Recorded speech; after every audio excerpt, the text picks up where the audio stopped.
What's up, guys? This is Ben MSC, and today we're back in Scrap Mechanic Survival. But today we are in my own personal survival world. We're not in the survival series today, at least not right now. We might go there later in this video, but mainly I want to show you a quick tour of my base again. It's going to be like a quick progress update, because I've done a lot of things since last time, as you can see.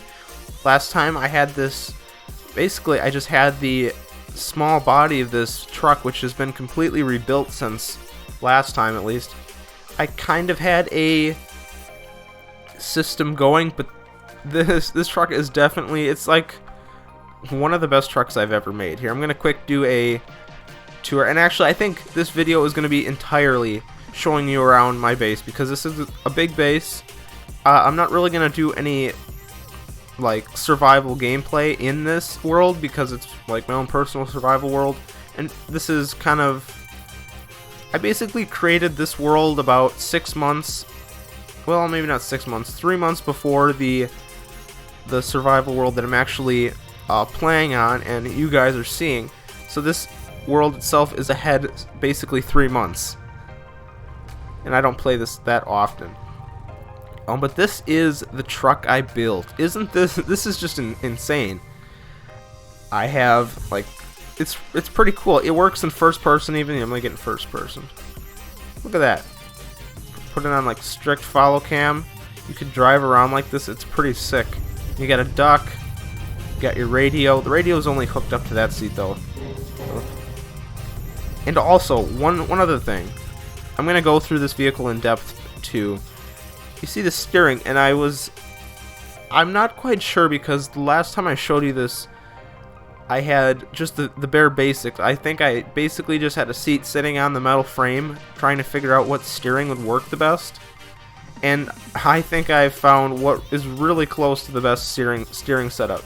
Look at that. Boom. All wheel steering. You got the front wheels turn one way, the back ones turn the other. Now, the reason I did this is because with just front steering, the turning radiuses were terrible. Just trying to fit this thing just through anything is because you couldn't steer. You had to constantly be backing up and turning and doing all sorts of different things just to fit in one simple area, because you couldn't make the corner. But also like this, you can make super sharp turns, and like it's all-wheel drive. All the wheels have power. I have 2 separate engines. I think they're level 2 or 3, or not, I think it's 3 or 4.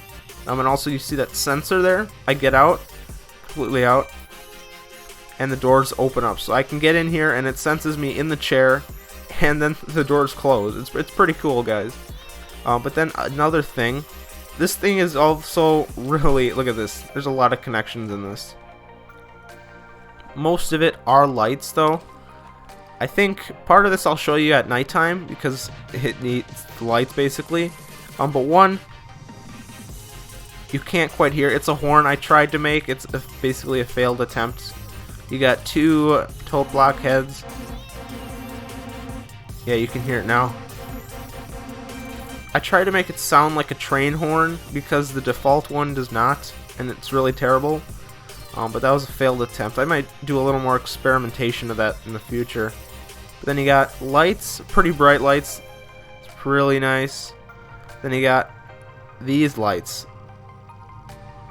It's pretty sick. At nighttime you can kind of tell. It's like in some sports cars you have like the undercarriage light. It looks really sick at night.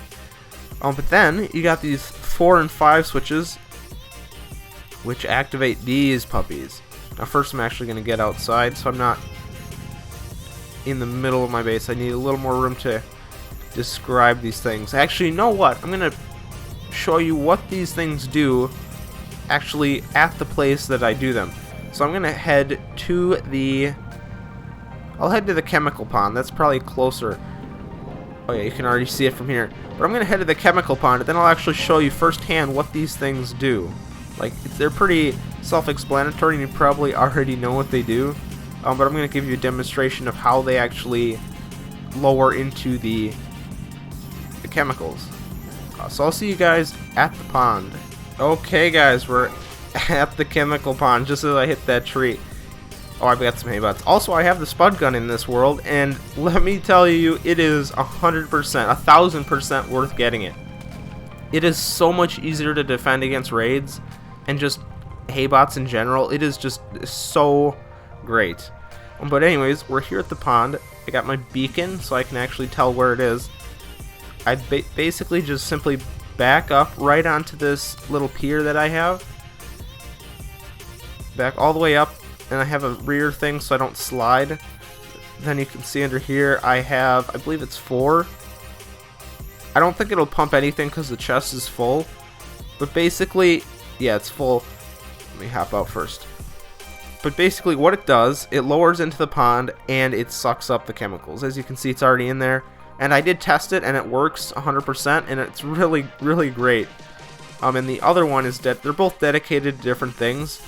This one is dedicated to fuel. So basically, that's this entire vehicle. And in the rear, it's just a pretty simple story. The rear back of the truck, I don't know what you'd call the bed, I guess. That can hold, I think, 8 crates. And I made it so you can store a total of 16 crates without having, like, a really big tipping disaster gonna happen or something like that. Pretty much this entire thing I made to look cool. Because the only thing that really helped functionality was the steering. Besides that, everything else was just to look good. Also, guys, you can see I have 6 chests, well actually 7, counting this big one on the back. But I have 6 small chests on the sides. Those are just for, you know, storage. I added those mainly for aesthetics too. I don't really use them that much, but like they're there if I need to, if I ever go exploring. Okay, we're back here at base. I'm gonna go to this setup last. This really cool base, the actual base that I have in the future. But this is the old car. I haven't done anything to this thing but upgrade the mining thing. And it seems like a recurring theme in all my videos. I seem to always want to upgrade my mining system. And actually, I think I'm going to do this in the survival world that you guys see, because this thing works so freaking well. Okay, I just got to remember the controls. Okay, 1 turns it on, 2 extends them, 3 lifts it up. Those are like the 2 controls, yeah, then 4 lights. These are the only 2 controls that I think I'm going to use. And I think are the most useful, because if you are on here, let me just explain to you in actual, you know, first-person manner. Let's actually find a node. You know what? I think I uncovered some nodes this way. I started clearing this forest out too. That seems like another reoccurring theme. I like to clear out forests. I don't like haybots that just randomly just like come at you. Yeah, there's still a bunch of logs just laying about, because I don't really need to clean it up now. Oh, wow. I'm just perfectly suspended over this, like, thing. I don't know what you'd call this.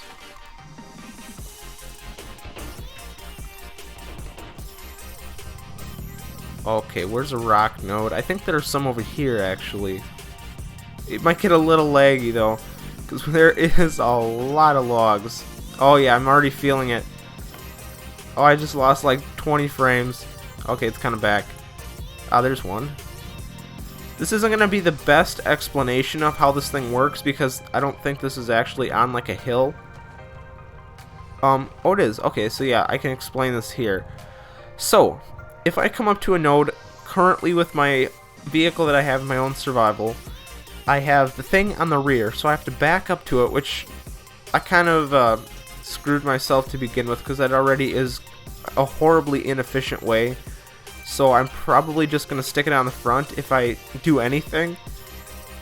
But then, like right now, you can see the drill bits. If I turn them on, they're simply just going to hit. Oh, these trees are really getting in the way, but it's fine. They hit the bricks a little, or the rocks a little bit, and like at first it doesn't seem to really do much. That's partially because this vehicle has a lot has a lot of power. This vehicle has a lot of power, so like hills, small hills just aren't like no match for it. It can easily cruise up pretty much anything. Basically what it's for, I turn this off. But if I have a hill like this that I can't quite mine, I turn this on. Wait, why is it not working? You can kind of see it moving. What's going on right there? Is it a glitch or something? Well, basically, it's just supposed to extend. Now, you guys did see that earlier. It's probably just a glitch. Yeah. So it goes like this, and then I can extend them, and like, of course, that piston's adjustable. So now you can see they're basically flush with the bottom of the rocks, and that's just what I wanted to do. So overall, this thing works like extremely well. It's probably one of the most efficient mining apparatuses out there. Also, in the comments, I got a very helpful comment from a really good dude who basically said you can exploit the crap out of flowers. He basically said you could have 4 vacuum pumps on one single plant, and if you have them all like activated at the same time, it's supposed to give you 4 flowers, and that's supposed to multiply into like eventually 256. So I'm gonna probably try that in one of the future videos, because right now I don't have that many vacuum pumps in any of my survival worlds. Like right now all of them are being used. But I'm definitely gonna try that because I like painting my stuff, my base. Like right now I'm having a depressed wall. Oh crap, I didn't mean to do that. Having a depressed, what is this, like tan colored wall. Looks terrible. So I probably am gonna check this exploit out and see if it's legit. But I'm definitely gonna check that exploit out because I think that'll be really helpful. Now, if that's possible, I wonder if the same thing would be for beeswax, because beeswax would probably be the most useful out of that, because paint is just paint and that doesn't quite help you, but beeswax, that's always a more time-consuming process to grind for it, because it's not everywhere, and it can only be on like rock areas. But anyways, this is the actual base of my base. You come up the stairs here. I thought this was a really cool idea. First, it just started out here. Like, whenever I basically previewed this base, I had a little tiny platform where I had my bed up here, so if a haybot came in, he wouldn't destroy it. And I had a little slab where you could jump up and then jump up to here. And this whole thing started out as just this small little platform where I had my bed. And then I expanded it. I'm like, well, why don't I put some stairs to it? So I did that, and then I'm like, wow, I should mirror that. And then I mirrored it over here. Then I built this platform, and I'm like, well, I still have some of this corrugated metal left. So I'm like, why not build an entire platform up here? So I did, and this is what happened. And it looks really good. I didn't even intend on making this the actual base area. Like, I thought I was going to leave my craft bot down there. But I moved it, and it looks really great. I got some additional chests. Got a bunch of gas in here. Got some just various crap. I don't think I actually have anything really useful. Oh, it also just reminded me, guys. Isn't cotton the same thing as flowers? Aren't they technically the same thing? So, wait a minute. That means you basically could have unlimited cotton. That's even more useful than beeswax, I think. Okay, make sure to subscribe, guys, because in the future, 100%, I need to try this out. As soon as I get 4 vacuum pumps, or maybe even 2, I'm going to try it out. And I think I have 2 in the other world, maybe. So make sure to check out the next video, because the next video is definitely going to be, I'm going to try to do something. I think I'm going to temporarily stop base building, and I think I'm going to try this exploit out, because if it works, 100% I am going to just exploit the crap out of it.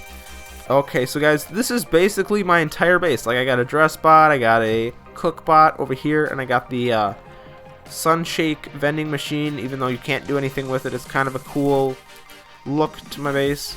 Got your microwave, which is just storage when I accidentally craft one of those things. I have some various components over here that I don't really use. Oh, you can't use the horn. That's kind of sad. You can't use the horn when it's not hooked up to something. There you go. As you can tell, it's not the most suiting horn for this big vehicle. Then I got some spud storage. As I said, I have the spud gun, which it's phenomenal. It's really, really good. And also, I realized pretty much once you get the spud gun and banana seeds and blueberry seeds, you really don't need to go to the trader anymore. Unless you want to get the upgraded spud guns, which by all means I'm going to do in the other survival series, because that is definitely going to be fun to have and useful. It's definitely going to be useful, especially the Spudling gun. I think that'll be the most fun and useful. But anyways, I hope you guys enjoyed this video. It was just a quick base tour, maybe not quite as quick. I'm trying to make my videos a little bit longer because I realized they're getting a bit shorter. They're lacking in content, so I'm like, well, I think if someone's willing to watch my video, then they'll probably watch the entire thing, or at least a good portion of it. So, but guys, oh, one last thing, I forgot to show you. This is basically where I store my seeds. Very simple. This is all my seed storage. Just wanted to quick point that out. So you got my oranges, you got my bananas and blueberries. Anyways, I hope you enjoyed this video. Be sure to like and subscribe. Check out my other content. At this point, I have like 3 playlists of just gameplay, which it's pretty cool. Quick shout out to all you guys who subscribed. Thank you so much. I have 25 subscribers now. Now, compared to other subscribers, it's not like a million, but we're a quarter of the way to 100. And in my eyes, that's a big milestone compared to not having any. So thank you guys for subscribing. Be sure to check out the other content, and I'll see you next time.